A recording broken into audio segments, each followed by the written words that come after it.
Communist পার্টির পক্ষ থেকে আজকে আমাদের এই সময় দুইটাই হিয়ারিং ছিল।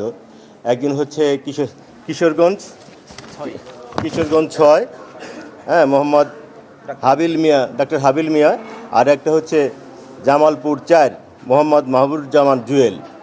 এইটা একটা ছিল হচ্ছে যে আমাদের ওই পূর্বের ঘটনায় যে আমাদের সভাপতি সাধারণ সম্পাদকের স্বাক্ষর মেলে নাই, যদিও এটা ওনাদের সার্ভেয়ারের আপডেটের কারণে এই ভুলটা হয়েছে। এটা ওনারা দেয় নাই, তখন আমরা বলা সত্ত্বেও রিটার্নিং অফিসাররা দেয় নাই। আমি গতকালও বলছি যে ওনারা চাচ্ছে না যে বাংলাদেশের কমিউনিস্ট পার্টি, বাংলাদেশের যারা জন্ম দিয়েছেন তারা নির্বাচন করুক, স্বাধীনতার পক্ষের কেউ থাকুক।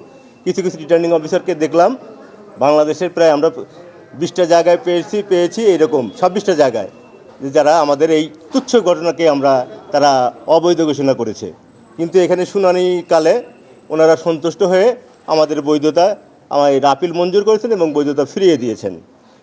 একই রকমভাবে আমাদের কিশোরগঞ্জ 6 এই ডাক্তার মোহাম্মদ হাবিল মিয়া, ওনার কোনো কিছুই ছিল না আর কি।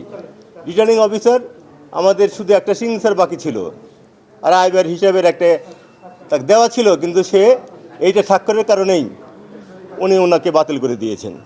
এই যে ক্যান্ডিডেট, আপনি তার মুখ থেকেই শোনেন। সবাইকে ধন্যবাদ।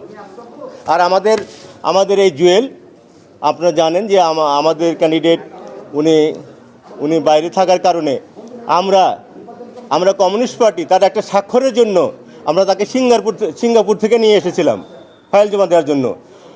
আমরা এত আইন কানুন মানা চলার পরেও আমাদেরকে এই করা হয়, কিন্তু আমরা যেহেতু আজকে উনি উপস্থিত নাই, তার ওয়াইফ, তার কাছ থেকে আমরা বৈধভাবে তারকে পাওয়ার ব্যাটনে নিয়েছি।